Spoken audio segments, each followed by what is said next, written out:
ਅਸੀਂ ਇੱਕੋ ਪਾਰਟੀ ਦੇ ਵਿੱਚ ਹਾਂ। ਕੈਪਟਨ ਅਮਰਿੰਦਰ ਸਿੰਘ ਜੀ ਦੇ ਨਾਲ ਮੇਰੀ ਕੋਈ ਪਰਸਨਲ ਵਿਰੋਧਤਾ ਹੈ। ਸਾਡੀ ਜਿਹੜੀ 4.5 ਸਾਲ ਅਜੇ ਤੱਕ ਵਿਰੋਧਤਾ ਚੱਲੀ ਉਹ ਡਿਫਰੈਂਸ ਆਫ ਓਪੀਨੀਅਨ ਹੈ। ਕੁਝ ਗਵਰਨਮੈਂਟ ਦੀ ਫੰਕਸ਼ਨਿੰਗ ਤੇ ਹੈ, ਕੁਝ ਚੀਜ਼ਾਂ ਜਿਹਨੂੰ ਮੈਂ ਤੇ ਬਹੁਤ ਸਾਰੇ ਸਾਡੇ ਕਾਂਗਰਸਮੈਨ ਸਟਰੋਂਗਲੀ ਫੀਲ ਕਰਦੇ।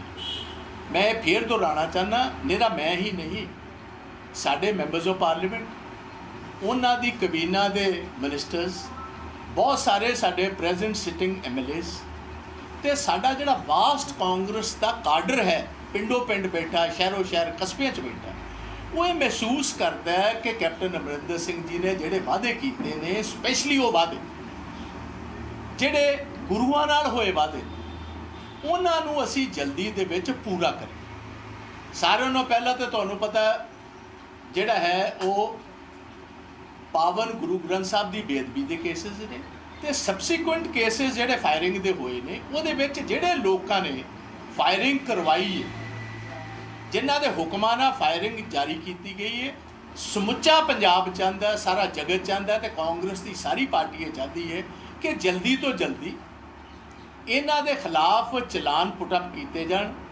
ਏਜੀ ਦਾ ਆਫਿਸ ਇਹਨੂੰ ਵੈਟ ਕਰੇ ਤੇ ਇਹਨਾਂ ਤੇ ਕਾਰਵਾਈ ਜਿਹੜੀ ਹੈ ਸੈਸ਼ਨ ਜੱਜ ਫਰੀਦਕੋਟ 'ਚ ਇਮੀਡੀਏਟਲੀ ਸ਼ੁਰੂ ਹੈ। ਸਾਡੀ ਮੰਗ ਹੈ ਕਿ ਮਹੀਨੇ ਦੇ ਵਿੱਚ ਕੰਪਲੀਟ ਕੀਤਾ ਜਾਏ। 45 ਦਿਨ ਅੱਗੇ ਦਿੱਤੇ ਸੀ, 15 ਕੁ ਦਿਨ ਹੋ ਚੁੱਕੇ ਨੇ, ਮਹੀਨੇ ਦਾ ਇੱਕ ਟਾਈਮ ਰਹਿੰਦਾ। ਪਹਿਲਾ ਹੈ।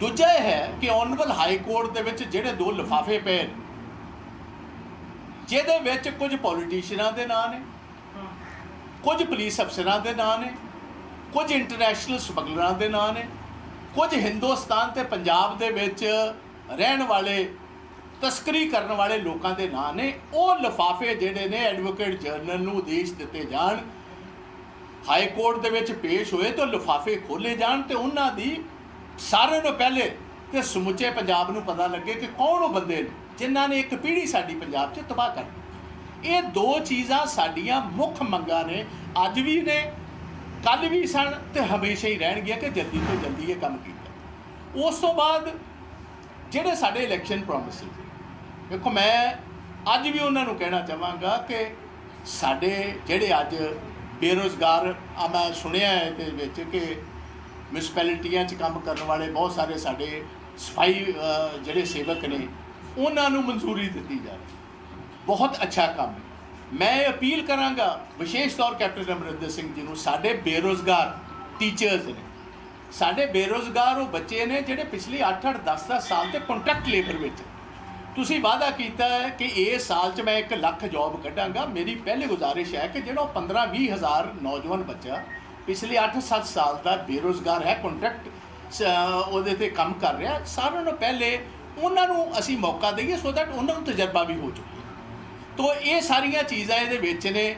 ਸਾਡੇ ਦਲਿਤ ਵੀਰਾਂ ਦੇ ਜਿਹੜੇ ਸਪੈਸ਼ਲੀ ਆ ਜਿਹੜੇ ਪਿਛਲੇ ਦਿਨਾਂ ਦੇ ਵਿੱਚ ਸਕੂਲਸ ਦੇ ਕਾਲਜਸ ਦੇ ਜਿਹੜੇ ਵਜ਼ੀਫਿਆਂ ਦਾ ਕੰਮ, ਉਹ ਬਕਾਇਦਾ ਤੌਰ ਉਹਨੂੰ ਐਡਰੈਸ ਕੀਤਾ ਜਾਏ। ਸਾਡਾ ਦਲਿਤ ਵਰਗ, ਸਾਡੀਆਂ ਪਛੜੀਆਂ ਸ਼੍ਰੇਣੀਆਂ ਤੇ ਸਾਡੀ ਸਮੁੱਚੀ ਲੀਡਰਸ਼ਿਪ ਇਹਦੇ ਵਾਸਤੇ ਬਹੁਤ ਉਤਾਵਲੀ ਹੈ ਕਿ ਇਹ ਸੈਕਸ਼ਨ ਜਿਹੜਾ ਸਾਡੀ ਰੀੜ੍ਹ ਦੀ ਹੱਡੀ ਹੈ ਕਾਂਗਰਸ ਦਾ, ਇਹਨਾਂ ਦਾ ਕੰਮ ਕੀਤਾ ਜਾਏ।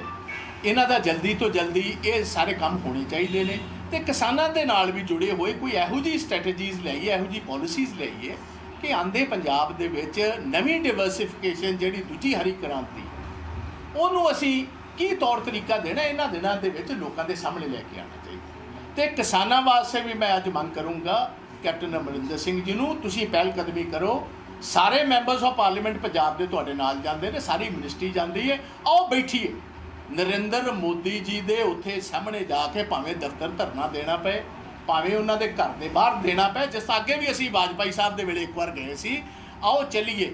ਪੰਜਾਬ ਦੇ ਕਿਸਾਨ 8-8 7-7 ਮਹੀਨਿਆਂ ਦੇ ਬਾਰਡਰਾਂ 'ਤੇ ਬੈਠੇ ਨੇ, ਆਪਣੇ ਬੱਚਿਆਂ ਨਾਲ ਬੈਠੇ ਨੇ। ਅਸੀਂ ਤਗੜੇ ਹੋ ਕੇ ਉਹਨਾਂ ਦੀ ਪਿੱਠ ਪਿੱਛੇ ਹੋ ਕੇ ਖਲੋਈਏ। ਸਾਨੂੰ ਕੋਈ ਵੀ, ਜਿਸ ਤਰ੍ਹਾਂ ਉਹ ਆਪਣੇ ਘਰ ਬਾਹਰ ਛੱਡ ਕੇ ਬੈਠੇ ਨੇ, ਅਸੀਂ ਵੀ ਆਪਣੇ ਘਰਾਂ ਬਾਹਰਾਂ ਨੂੰ ਛੱਡੀਏ ਤੇ ਉੱਥੇ ਜਾ ਕੇ ਉਹਨਾਂ ਦੀ ਮਦਦ ਵਾਸਤੇ ਬੈਠੀਏ। ਸੋ ਇਹ ਮੈਂ ਅੱਜ ਤੁਹਾਡੇ ਜ਼ਰੀਏ ਇੱਕ ਸ਼ਾਰਟ ਜੀ ਪ੍ਰੈਸ ਬਰੀਫਿੰਗ ਦੇ ਵਿੱਚ ਸਾਰੇ ਵੀਰਾਂ ਨੂੰ ਇਹ ਗੱਲ ਮੈਂ ਕਲੀਅਰ ਕਰਨਾ ਚਾਹੁੰਦਾ ਕਿ ਅਜੇ ਤੱਕ ਮੁਲਾਕਾਤ ਜਿਹੜੀ ਕਹੀ ਗਈ ਸੀ ਕਿ ਮੇਰੇ ਉਹ ਘਰ ਆਏ ਨੇ, ਇਹ ਤੇ ਕੋਈ ਦਾਵਤ ਦਿੱਤੀ ਗਈ। ਜਿੱਦਣ ਵੀ ਦਾਵਤ ਹੋਏਗੀ ਉਹ ਫਿਰ ਸਾਰਿਆਂ ਸਾਹਮਣੇ ਹੋਏਗੀ। ਦੂਸਰੀ ਗੱਲ ਹੈ, ਕਦੀ ਵੀ ਇਹ ਦਾਵਤ ਦਾ ਮੌਕਾ ਆਏਗਾ ਉਹ ਮੁੱਦਿਆਂ ਨਾਲ ਰਿਲੇਟਡ ਹੋਏਗਾ। मैं एक तुहाडे टीवी चैनल से एक गल बहुत चंगी तरह क्लीयर कर देना चाहता। मैं 3 मैंबरी कमेटी भी की है तो पार्टी हाईकमांड के बड़े सीनियर लोगों का कल रात भी मैंने फोन आया, मैं उन्होंने क्लीयर की है कि ना तो मैं किसी टॉप पोजीशन से, ना चीफ मिनिस्टरशिप वास्ते, ना प्रदेश कांग्रेस की प्रधानगी मैं कैंडीडेट है नहीं। मैं तो पंजाब की बेहतरी वास्ते तो कांग्रेस की बेहतरी वास्ते जो हुक्म पार्टी हाईकमांड लाएगी, जो आंदे दिनों जो फैसला सुनाएगी, असी बकायदा तौर साडे सिर मत्थे होएगा तो असी उहदा बकायदा तौर ईमानदारी दे नाल उस रूपरेखा जी है उन्होंने नेपरे जाना। बस इन्नी मैं गल कहना चाहना, इस तो इलावा कोई हुण एक मिनट बारी बारी वेखो 2 जगह तो। अच्छा चलो मैं पूछ रहा हूं, नवजोत सिंह सिद्धू को लेकर क्या आप मानते हैं कि कैप्टन अमरिंदर सिंह से बड़ी या उनके बराबर की भूमिका उनको मिलनी चाहिए? क्या जो पुराने कांग्रेसी हैं और जो नया पैराशूट से आया है उसको उतनी तरजीह मिलनी चाहिए? देखो, एक मैं आपके सारे चैनल्स के लिए क्लियर बात कर ये कहा जा रहा है। देखो 2 जगह तो। अच्छा चलो मैं पूछ रहा हूं, नवजोत सिंह सिद्धू को लेकर क्या आप मानते हैं कि कैप्टन अमरिंदर सिंह से बड़ी या उनके बराबर की भूमिका उनको मिलनी चाहिए? क्या जो पुराने कांग्रेसी हैं और जो नया पैराशूट से आया है उसको उतनी तरजीह मिलनी चाहिए? देखो, एक मैं आपके सारे चैनल्स के लिए क्लियर बात कर दूँ। जब सर नवजोत सिंह सिद्धू कांग्रेस में आ रहे थे तो बहुत सारी सीनियर लीडरशिप जो है पंजाब की वो रुकावट भी डाल रही थी, वो चाहती थी वो ना आए। उस टाइम भी साहब प्रगट सिंह जो हमारे एमएलए हैं, हमारे साथी हैं, वो इस बात के गवाह हैं कि मैंने तब भी इंटरवीन किया और मैंने तब इनकी सिफारिश की थी कि ये एक असेट रहेंगे पार्टी के लिए, आप ज़रूर। और मैं मशकूर हूँ, पार्टी हाईकमांड ने मेरा भी मशवरा माना और सर नवजोत सिंह सिद्धू को पार्टी में शामिल किया। वो मेरे भाइयों की तरह अच्छे बुला रहे हैं, अच्छी एक छवि रखते हैं। मैं 100% चाहूँगा और पार्टी हाईकमांड भी चाहेगी और कांग्रेस के वर्कर भी चाहते हैं उनको एक अहम रोल जरूर पंजाब में दें। मगर इसके साथ साथ मैं एक और क्लैरिटी भी करना चाहता हूँ कि देखिए, एक बात सभी को समझ लेनी चाहिए कि टॉप पोजीशंस पर पहुंचने के लिए कुछ वक्त भी चाहिए। आप पार्टी में आए हो, कुछ टाइम दीजिए और जो भी रोल पार्टी देती है आप उस पार्टी को माथे पर समझो, सर माथे पे लेकर उसको निभाएं, सारे इकट्ठे होकर चले। ये तो आप देखिए कि मैं समझता हूं कि पार्टी पर हम सारी बात छोड़ें, क्योंकि ये सारी बात 3 मेंबर कमेटी के साथ दूध का दूध और पानी का पानी हो चुका है, क्लैरिटी हो चुकी है क्या वो चाहते हैं। ये मैं बिल्कुल नहीं कहता कि उनको रोल ना दिया जाए, मैं कहता हूँ जरूर रोल दिया जाए, मगर जो लॉन्ग टर्म जो लॉयलिस्ट हैं पार्टी के, जिनको 40-45 साल हुए हैं, और विशेष तौर वो लोग जो टकसाली कांग्रेस है। देखो, 3 इंग्रेडिएंट्स मैं बहुत दफा अपने इंटरव्यूज में कह चुका हूं, किसी भी ऑर्गेनाइजेशन को लीड करने के लिए वो पैरामिलिट्री फोर्सेस हो या आर्म्ड फोर्सेस हो, कोई सियासी दल हो, 3 इंग्रेडिएंट जरूरी है। नंबर 1 होता है लॉयल्टी, नंबर 2 होती है सीनियरिटी, नंबर 3 है कैपेबिलिटी। ये तीनों चीज जिसमें है उनको मौका दीजिए और इकट्ठे होकर सभी को चलना होगा।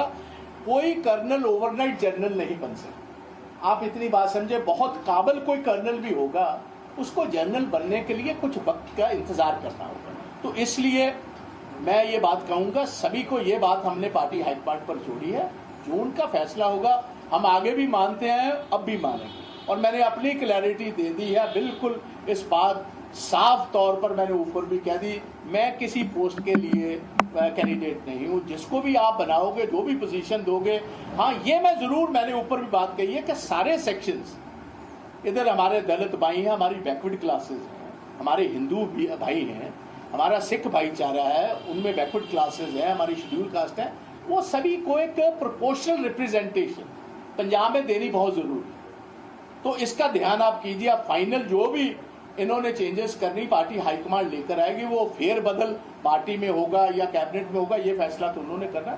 मगर मेरा ये कहना है कि आप सभी को रोल दीजिए, मगर उसमें सीनियरिटी, कैपेबिलिटी और लॉयल्टी, ये 3 चीजें मद्देनजर जरूर रखनी चाहिए। राजू साहब, अभी लाली मजीठिया को चेयरमैन बनाया गया है, एक सेकंड, लाली मजीठिया को चेयरमैन बनाया गया, वहाँ पर सांसद भी आए, सारे मंत्री मौजूद हैं अभी, और उन्होंने बड़ी खुशी जाहिर की है कि अगर बाजवा साहब की कैप्टन साहब से मुलाकात हुई है तो इससे अच्छा कुछ हो नहीं सकता और पार्टी में अब नई जान आएगी। तो इसको आप किस तरीके से देखते हैं? देखो, ये सारे ही कांग्रेस के वेलविशर्स जो हैं, उसमें पार्टी कार्डर से लेकर ऊपर तक ये चाहते हैं कि इम्पोर्टेंट जितने लोग हैं इनके सिर जुड़े। हम सिर जोड़ने के लिए तैयार हैं, मगर एक बात मैं फिर क्लियर कर दूं कि कुछ चीजें ऐसी हैं वो कृपा कर आप ठीक कीजिए। कुछ गवर्नमेंट में भी मैं कैप्टन साहब को कहना चाहता हूं, और कुछ ऑफिसर ऐसे हैं उनको मैं खुद डायरेक्टली भी हाथ जोड़कर गुजारिश करना चाहता हूं। 4.5 साल आपने लगा लिए भाई, अगर आपसे काम ठीक नहीं हो रहा कृपा कीजिए, इसमें कांग्रेस की और गवर्नमेंट की जो पोजीशन है उसको खराब मत कीजिए, खुद ही छुट्टी ले लीजिए। कुछ ऐसे हैं जो मैं समझता हूं कॉन्स्टिट्यूशनल पोस्टों के ऊपर ही बैठे हुए हैं, तो आज टाइम है, आप छोड़ दीजिए। 4.5 साल आपने राज कर लिया, 6 महीने रह गए हैं। गवर्नमेंट की जो एक लोगों में छवि है उसको ठीक करने के लिए जरूरत है। ऐसे ही पुलिस में है, ऐसे ही एडवोकेट जनरल का ऑफिस है, उनकी बीवी ने कल इस्तीफा दे दिया। ये अच्छा ना होता अगर वो खुद ही दे देते, ये इससे भी और खुशी की बात होती है लोगों के लिए, क्योंकि इन दिनों में अगले 6 महीने में जो बहुत सारे इंपॉर्टेंट केसेस हैं वो कचहरी में, जैसे अब ये कोर्ट कपूरा बैबल कलां की ये जो केस है इसकी वेटिंग एजी ऑफिस ने करनी, तो it would have been much proper कि अगर उनकी बीवी की जगह वो चले जाते तो आज लोग ये समझते कि ये अच्छे, अगर वो वेल विशेस हैं कैप्टन अमरिंदर सिंह जी के, या अगर वो वेल विशेस हैं मौजूदा सरकार के, उनको खुद ही ऐसे जो इरिटेंट्स हैं मिनिस्टर्स का, देखिए कुछ हमारे साथी मिनिस्टर्स हैं, वो कुछ आदमियों के साथ उनको कुछ अगर कोई तकलीफ है तो उस आदमी को खुद ही समझने की आज जरूरत है कि भाई अगर कोई इरिटेंट्स हैं, गवर्नमेंट को और पार्टी को अच्छे ढंग से चलने दिया जाए, छवि इसके सुधारण में खुद भी वो रोल करे, तो मैं इतनी बात करूँ।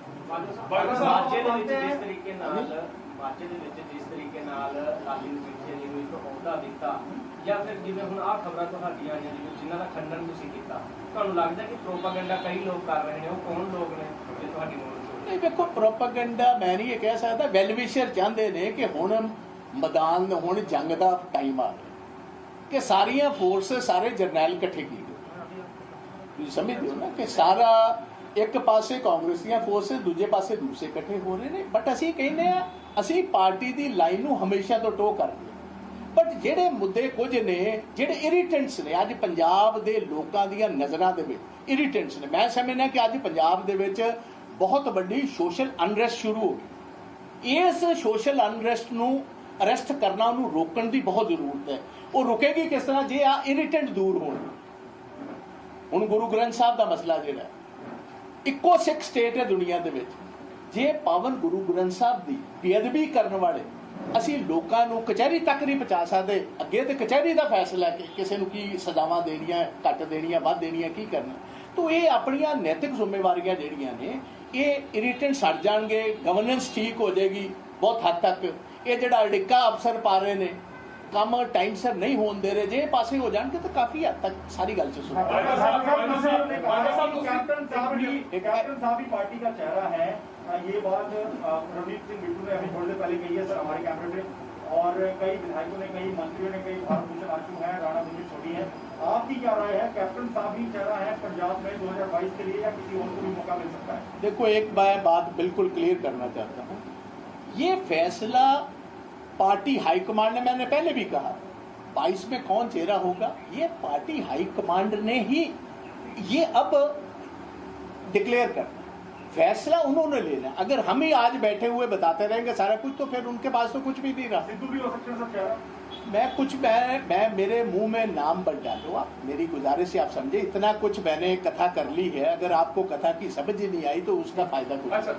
तो मेरी गुजारिश इतनी है कि आप पार्टी हाईकमांड पर छोड़िए, 3 मेंबर कमेटी को हमने सारा निचोड़ निकाल दिया है, और उस निचोड़ का जो फैसला पार्टी हाईकमांड करेगी भाई हम उसको मानने के लिए। 3 ਮੈਂਬਰੀ कमेटी की ਜਦੋਂ ਮੈਂਬਰੀ ਕਮੇਟੀ ਦੇ ਕੋਲ ਜਾਣ ਤੋਂ ਪਹਿਲਾਂ ਗੱਲ ਗਈ ਸੀ ਕਿ ਮੈਂ 45 ਦਿਨਾਂ ਦਾ ਅਲਟੀਮੇਟਮ ਦਿੱਤਾ ਹੈਗਾ, ਤਾਂ ਕੀ ਉਹ ਅਲਟੀਮੇਟਮ ਅਜੇ ਵੀ ਹੈਗਾ ਜਾਂ 110% ਹੈ? 1 ਮਹੀਨਾ ਰਹਿ ਗਿਆ ਉਸ ਅਲਟੀਮੇਟਮ, ਉਸ ਅਲਟੀਮੇਟਮ 'ਚ 1 ਮਹੀਨਾ ਉਹ ਇਹ ਗੁਰੂ ਨਾਲ ਕੀਤੇ ਹੋਏ ਵਾਅਦੇ ਆ, ਹੋਰ ਬਾਕੀਆਂ ਗੱਲਾਂ ਦਾ ਨਹੀਂ, ਗੁਰੂ ਦੇ ਕੀਤੇ ਨਾ ਵਾਅਦੇ ਆ। तो ਇਸ ਗੱਲ ਕਾਰਨ ਮੈਨੂੰ ਪੂਰਨ ਆਸ ਹੈ ਕਿ ਉਹ ਚੀਜ਼ ਜਿਹੜੀ ਅਸੀਂ ਸਾਹਮਣੇ ਲਿਆਂਦੀ ਹੈ ਉਹ ਨੇਪਰੇ ਵੀ ਚਲੇ। ਸਾਨੂੰ ਇਸ ਗੱਲ ਦਾ ਆਸ ਹੈ ਤੇ ਤਾਂ ਹੀ ਇਹ ਵੇਖੋ ਸਾਰੇ ਕਾਡਰ ਦਾ ਵੀ ਇਹ ਪ੍ਰੈਸ਼ਰ, पार्टी का भी प्रैशर, कि जल्दी तो जल्दी ये काम असीं करिए, असीं लोकां जाण जोगे ते हो सकीए। कैप्टन अमरिंदर सिंह ते बाजवा इको फ्रेम दे विच आ सकदे ने। पार्टी हाईकमांड के हुक्मां दे ਜਦੋਂ जो पार्टी हाईकमांड का हुक्म आएगा ਉਹਦੇ ਵਿੱਚ ਸਾਰਿਆਂ ਨੂੰ ਇੱਕੋ ਫਰੇਮ 'ਚ ਆਉਣਾ ਹੀ ਪਏਗਾ। ਹੁਣ ਉਹ ਵੇਖੋ ਕਿ ਫਰੇਮ 'ਚ ਆਉਂਦਾ ਕੌਣ ਕੌਣ, ਕਿਹੜਾ ਫਰੇਮ ਤੋਂ ਬਾਹਰ ਰਹਿ ਜਾਂਦਾ, ਕਿਹੜਾ ਫਰੇਮ ਦੇ ਵਿੱਚ ਆ ਜਾਂਦਾ, ਇਹ ਫੈਸਲਾ ਤਾਂ ਉੱਤੋਂ ਆਉਣਾ ਹੈ। ਦਿਲ ਦੀ ਇੱਛਾ ਕੀ ਹੈ? नहीं, मेरे दिल की इच्छा यही है कि देखो, मेरे दिल की इच्छा है कि कांग्रेस फिर जित के आनी चाहिए है। ਜਿਹੜੇ ਕੀਤੇ ਹੋਏ ਲੋਕਾਂ ਨੇ ਵਾਅਦੇ ਉਹ ਨਿਭਾਣੇ ਪੈਣਗੇ। ਆਪਣੇ ਕਾਡਰ ਨੂੰ ਇੱਜ਼ਤ ਦੇਣਾ, ਮਾਨ ਦੇਣਾ ਇਹ ਬਹੁਤ ਜ਼ਰੂਰੀ। ਵੇਖੋ ਲਾਲੀ ਮਜੀਠੀਆ ਜੀ ਦੀ ਜਿਹੜੀ ਇਹਨਾਂ ਨੂੰ ਪੋਜੀਸ਼ਨਿੰਗ ਅੱਜ 4.5 ਸਾਲ ਬਾਅਦ ਦਿੱਤੀ ਗਈ, ਲੇਟ ਆਈ ਬਟ ਦਰੁਸਤ ਆਈ। ਲਾਲੀ ਮਜੀਠੀਆ ਇੱਕ ਸਿੰਬਲ ਸੀ of a fight against Akali Dal's oppression of 10 years. ਜੇ ਅਸੀਂ ਅੱਜ ਉਹਨੂੰ 4.5 ਸਾਲ ਬਾਅਦ ਦਿੱਤਾ ਹੈ, ਆਉਣਾ ਪਹਿਲੇ ਚਾਹੀਦਾ ਸੀ ਪਰ ਲੇਟ ਆਇਆ। ਮੈਂ ਸਮਝਦਾ ਇਸ ਟਾਈਮ ਕਾਂਗਰਸ ਦਫ਼ਤਰ ਦੇ ਤੇ ਸੀਐਮ ਸਾਹਿਬ ਦੇ ਘਰ ਦੇ ਦਰਵਾਜ਼ੇ ਕਾਂਗਰਸ ਦੇ ਕਾਡਰ ਤੇ ਲੋਕਾਂ ਵਾਸਤੇ ਬਿਲਕੁਲ ਖੁੱਲੇ ਹੋਣੇ ਚਾਹੀਦੇ। ਐਨੀਬਡੀ ਕੈਨ ਵਾਕ ਇਨ, ਕੋਈ ਸਪੈਸ਼ਲ ਆਦਮੀ ਨਹੀਂ, ਕੱਲਾ ਐਮਐਲਏ ਮਿਨਿਸਟਰ ਹੀ ਨਹੀਂ, ਸਾਰਾ ਕਾਡਰ ਕਿਸੇ ਟਾਈਮ ਮਿਲਣਾ ਚਾਹੀਏ। ਸਿਸਟਮ ਇਹੋ ਜਿਹਾ ਆਰਗੇਨਾਈਜ਼ ਕਰ ਦਿਓ ਜਿਸ ਸੀਐਮ ਸਾਹਿਬ ਉੱਥੇ ਅਵੇਲੇਬਲ ਨਹੀਂ, ਦੂਜੇ ਲੋਕ ਅਵੇਲੇਬਲ ਹੋ। ਇਹ ਲੋਕਾਂ ਦੇ ਦਿੱਤੇ ਹੋਏ ਘਰ ਨੇ, ਇਹ ਸਾਡੇ ਪੰਜਾਬ ਦੇ ਲੋਕਾਂ ਦੇ ਵੋਟਰਸ ਦੇ ਦਿੱਤੇ ਹੋਈਆਂ ਇਹ ਸਾਰੀਆਂ ਰਿਸਪੌਂਸਿਬਿਲਿਟੀਜ਼ ਨੇ। ਇਹ ਕਿਸੇ ਦਾ ਪ੍ਰਾਈਵੇਟ ਘਰ ਹੈ। ਤੋ ਇਸ ਗੱਲ ਕਰ ਮੇਰੇ ਮਨ ਦੀ ਇੱਛਾ ਤੇ ਉਹ ਇਸ ਤੋਂ ਬਾਅਦ ਜੋ ਤੁਹਾਨੂੰ ਮੈਂ ਦੱਸਿਆ ਜੋ ਪਾਰਟੀ ਡਿਸਾਈਡ ਕਰੇਗੀ ਵੀ ਆ ਵਿਦ ਦੈਟ 5-4 ਦਿਨਾਂ 'ਚ ਫੈਸਲੇ ਆ ਹੀ ਜਾਣ। ਡਾਕਟਰ ਸਾਹਿਬ ਇਦਾਂ ਲੱਗਦਾ ਜਿੱਦਾਂ ਜਿਹੜਾ ਪੁਰਾਣੇ ਕਾਂਗਰਸ ਨੇ ਨੇ ਪੰਜਾਬ ਦੇ ਵਿੱਚ ਉਹ ਸਾਰੇ ਇੱਕ ਨੇ ਮਿਲਾਨੀਮਸ ਨੇ ਇਸ ਚੀਜ਼ ਨੂੰ ਲੈ ਕੇ ਕਿ ਨਵਜੋਤ ਸਿੰਘ ਸਿੱਧੂ ਉਹ ਹੀ should not be at the helm of party. ਤੁਸੀਂ ਵੀ ਇਹ ਗੱਲ ਕਰ ਰਹੇ ਹੋ ਰਵਨੀਤ ਸਿੰਘ ਬਿੱਟੂ ਨਹੀਂ, ਤੁਸੀਂ ਵੇਖੋ, ਤੁਸੀਂ ਮੇਰੇ ਮੂੰਹ ਸ਼ਬਦ ਨਾ ਪਾਓ। ਮੈਂ ਕਿਤੇ ਨਹੀਂ ਕਿਹਾ ਨਵਜੋਤ ਸਿੰਘ ਸਿੱਧੂ ਨੂੰ ਕੋਈ ਰੋਲ ਨਾ ਦਿਓ। ਤੁਸੀਂ ਇਹ ਹੁਣ ਰਵਨੀਤ ਸਿੰਘ ਬਿੱਟੂ ਕੀ ਕਹਿੰਦੇ ਨੇ ਉਹ ਬਿੱਟੂ ਜੀ ਨੂੰ ਪੁੱਛੋ। ਪ੍ਰਤਾਪ ਸਿੰਘ ਬਾਜਵਾ ਦਾ ਇਹ ਕਹਿਣਾ ਸਾਰੇ ਇੱਕ ਗੁਲਦਸਤੇ 'ਚ ਲੈ ਕੇ ਆਓ, ਬਟ ਉਹ ਗੁਲਦਸਤਿਆਂ ਦੇ ਵਿੱਚ ਇਹ ਵੇਖੋ ਕਿ ਪੁਰਾਣੇ ਫੁੱਲ ਕਿਹੜੇ, ਇਹ ਵੇਖੋ ਜਿਹੜੇ ਲਾਇਲ ਨੇ ਜਿਨ੍ਹਾਂ ਨੇ ਆਪਣੇ ਪਰਿਵਾਰਾਂ ਦੀ ਹੂਤੀ ਦਿੱਤੀ ਔਖੀਆਂ ਘੜੀਆਂ ਦੇ ਵਿੱਚ, ਜਦੋਂ ਕੋਈ ਕਾਂਗਰਸ ਦਾ ਝੰਡਾ ਆਪਣੇ ਕੋਠੇ ਤੇ ਲਾਉਣ ਨੂੰ ਤਿਆਰ ਨਹੀਂ ਸੀ। ਕਿਹੜੇ ਉਹ ਲੋਕ ਨੇ ਜਿਹੜੇ ਪੰਜਾਬ ਦੀਆਂ ਗਲੀਆਂ ਤੇ ਪਿੰਡਾਂ ਦੇ ਵਿੱਚ ਝੰਡਾ ਲੈ ਕੇ ਚੱਲੇ ਨੇ, ਜਿਨ੍ਹਾਂ ਦੇ ਪਰਿਵਾਰ ਬਲੀਦਾਨ ਹੋਏ ਨੇ। ਇੱਥੇ ਅੱਧਾ ਤੋਂ ਦਰਜਨ ਤੋਂ ਵੱਧ 2200 ਆਦਮੀ ਕਾਂਗਰਸ ਦਾ ਵਰਕਰ ਤੋਂ ਲੈ ਕੇ ਉੱਤੋਂ ਤੱਕ ਜਿਨ੍ਹਾਂ ਦੇ ਪਰਿਵਾਰ ਸ਼ਹੀਦ ਹੋਏ। How can you ignore those families? Core issue ਹੈ ਕਿ ਕਾਂਗਰਸ ਦੀ ਆਈਡੀਓਲੋਜੀ ਨਾਲ, ਕਾਂਗਰਸ ਦੀ ਨੀਤੀ ਨਾਲ ਬੱਝੇ ਲੋਕ ਕਿਹੜੇ ਨੇ, ਜਿਹੜੀ ਕਾਂਗਰਸ ਦੀ ਸੋਚ ਨਾਲ ਬੱਝੇ ਉਹਨਾਂ ਨੂੰ ਅੱਗੇ ਲੈ ਕੇ ਆਓ, ਉਹਦੇ ਚੋਂ ਕਿਸੇ ਨੂੰ ਲੈ ਆਓ। ਹਾਂ, ਉਹਦੇ ਦੋ ਚੀਜ਼ਾਂ ਪੱਕੀਆਂ ਵੇਖੋ ਉਹਦੇ ਵਿੱਚ ਵੀ, ਉਹਦੀ ਲਾਇਲਟੀ ਤੇ ਸੀਨੀਅਰਿਟੀ। ਹੁਣ ਇੱਕ 5 ਸਾਲ ਦਾ ਬੱਚਾ ਤੇ ਇੱਕ 50 ਸਾਲ ਦਾ ਹੈ, ਉਹ ਦੋਨਾਂ ਦੇ ਉਮਰ ਦਾ ਤੇ ਸੀਨੀਅਰਿਟੀ ਦਾ ਤੇ ਤਜਰਬੇ ਦਾ ਤੇ ਫਰਕ ਹੋਏਗਾ। ਭਾਈ ਸਾਹਿਬ ਇੱਕ ਲੰਬੀ ਦੇ ਵਿੱਚ ਵੀ ਪੋਸਟਰ ਲੱਗੇ ਹੈਗੇ ਨੇ, ਪੋਸਟਰ ਹੋਰ ਵੀ ਪੰਜਾਬ ਵਿੱਚ ਅਸੀਂ ਦੇਖੀ ਹੈ, ਤੁਹਾਡੇ ਪੋਸਟਰ ਲੱਗਣੇ ਸ਼ੁਰੂ ਹੋ ਗਏ, ਕੈਪਟਨ ਦੀ ਖੁਦ ਦਾ ਪੋਸਟਰ ਲੱਗੇ, ਨਵਜੋਤ ਸਿੰਘ ਸਿੱਧੂ ਲੱਗੇ, ਔਰ ਲੰਬੀ ਦੇ ਵਿੱਚ ਹੁਣ ਇਹ ਮੰਗ ਆ ਰਹੀ ਕਿ ਪ੍ਰਤਾਪ ਬਾਜਵਾ ਨੂੰ ਵੱਡੀ ਜ਼ਿੰਮੇਵਾਰੀ ਦਿੱਤੀ ਜਾਣੀ ਚਾਹੀਦੀ। ਇਹ ਜੇ ਕੋਈ ਵਰਕਰ ਆਪਣੇ ਆਪ ਕੋਈ ਮਨੋਂ ਚਾਹੁੰਦੇ ਹੋਣ ਤੇ ਉਹਦੇ 'ਚ ਗਲਤ ਕੀ ਹੈ ਜੀ? ਕੈਪਟਨ ਤੇ ਇੱਕ ਹੀ ਹੁੰਦਾ, ਬਟ ਟੀਮ ਦੇ ਵਿੱਚ 10 ਪਲੇਅਰ ਹੋਰ ਵੀ ਹੁੰਦੇ ਨੇ। ਇਹ ਤਾਂ ਕੋਈ ਦੋ ਰਾਏ ਨਹੀਂ ਹੈ। ਜੇ ਕਿਸੇ ਨੇ ਕੋਈ ਖੁਸ਼ੀ ਨਾਲ ਆਪਣੇ ਉਹ ਇੱਕ ਵਰਕਰਸ ਦੇ ਸੈਂਟੀਮੈਂਟਸ ਨੇ, ਜੇ ਕੋਈ ਲੰਬੀ 'ਚ ਲੱਗੇ, ਬਲੋੜ 'ਚ ਲੱਗੇ ਜਾਂ ਕੋਟਕਪੂਰੇ ਲੱਗੇ ਜਾਂ ਜੈਤੋ 'ਚ ਲੱਗੇ ਜਾਂ ਫਰੀਦਕੋਟ 'ਚ ਲੱਗ ਰਹੇ ਨੇ ਜਾਂ ਕਿਤੇ ਅੰਮ੍ਰਿਤਸਰ 'ਚ, ਵਾਟ ਇਜ਼ ਰੋਂਗ? ਕਿਸੇ ਨੇ ਕਿਸੇ ਨੂੰ ਕ੍ਰਿਟਿਸਾਈਜ਼ ਨਹੀਂ ਉਹਦੇ 'ਚ ਕੀਤਾ। ਇਹ ਤਾਂ ਵਰਕਰਾਂ ਦੀਆਂ ਆਪਣੇ ਸੈਂਟੀਮੈਂਟਸ ਨੇ। ਇਹ ਤੇ ਤੁਹਾਨੂੰ ਇਸ ਗੱਲ ਨੂੰ ਸਗੋਂ ਐਪਰੀਸ਼ੀਏਟ ਕਰਨਾ ਚਾਹੀਦਾ ਕਿ ਪਾਰਟੀ ਅਜੇ ਵੀ ਜਿਉਂਦੀ ਜਾਗਦੀ ਹੈ।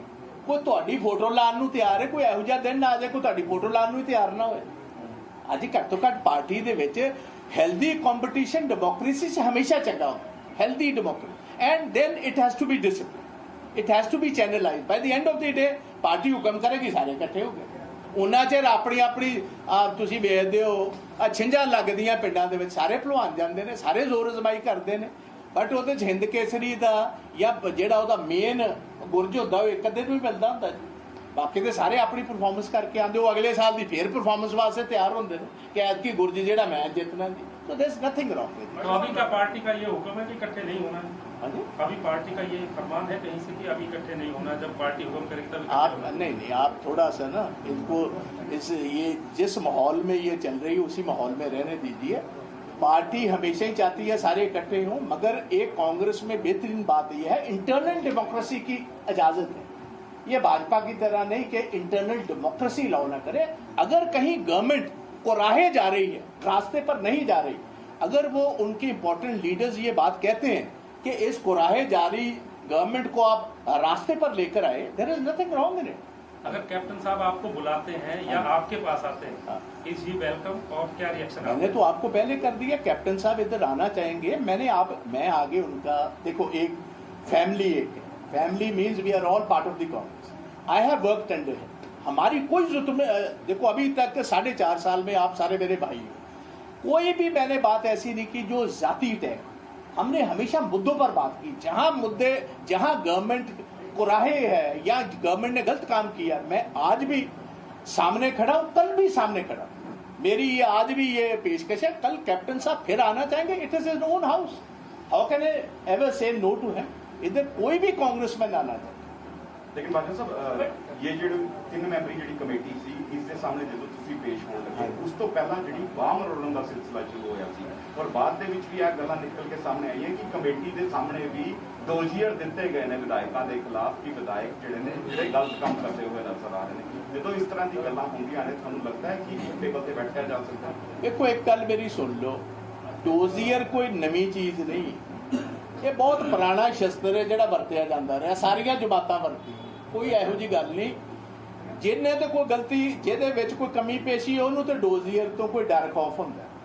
ਪਹਿਲੀ ਗੱਲ ਤੇ ਇਹਦੀ ਬਕਾਇਦਾ ਤੌਰ ਕੈਪਟਨ ਅਮਰਿੰਦਰ ਸਿੰਘ ਖੁਦ ਵੱਲੋਂ ਇਹਦਾ ਸਪਸ਼ਟੀਕਰਨ ਆ ਗਿਆ ਕਿ ਮੈਂ ਕੋਈ ਡੋਜ਼ੀਅਰ ਉੱਤੇ 3 ਮੈਂਬਰੀ ਕਮੇਟੀ ਨੂੰ ਦਿੱਤਾ, ਤੇ ਜੇ ਇਹ ਚੀਜ਼ ਨੂੰ ਜੇ ਤੁਹਾਨੂੰ ਸਾਬਤ ਹੋ ਜਾਂਦਾ ਕਿਸੇ ਗੱਲ ਦਾ, ਤੇ ਮੈਂ ਸਮਝਦਾ ਫਿਰ ਇਹ ਡੋਜ਼ੀਅਰ ਦੇਣਾ ਕੋਈ ਚੰਗੀ ਰੀਤ ਹੈ, ਡੈਮੋਕ੍ਰੇਸੀ ਦੇ ਵਿੱਚ ਇਹ ਰੀਤ ਚੰਗੀ ਨਹੀਂ, ਬਟ ਇਹ ਕੋਈ ਨਵੀਂ ਚੀਜ਼ ਨਹੀਂ, ਇਹ ਸ਼ੁਰੂ ਤੋਂ ਪਹਿਲੇ ਦਿਨ ਤੋਂ ਜਿੱਦਣ ਸਰਕਾਰ ਬਣੀ ਸੀ ਉਦੋਂ ਤੋਂ ਸਾਰੇ ਦੇਸ਼ਾਂ ਵਿੱਚ ਇਸ ਕਿਸਮ ਦੇ ਕੰਮ ਚੱਲਦੇ ਹੀ ਨੇ। So it is a part of game, ਇਹ ਬਿਜ਼ਨਸ ਦੇ ਕੰਮ ਨੇ, ਕਾਰੋਬਾਰ ਦੇ ਵਿੱਚ ਇਹ ਚੱਲਦਾ, ਪਾਰਟੀਆਂ ਵਿੱਚ ਇਹੋ ਜਿਹਾ ਕੰਮ ਚੱਲਦਾ, ਥੋੜਾ ਜਿਹਾ ਨੱਪਣ ਨਪਾਉਣ ਦੀ ਕੋਸ਼ਿਸ਼ ਤੇ ਹਮੇਸ਼ਾ ਚੱਲਦੀ ਆਈ ਹੈ।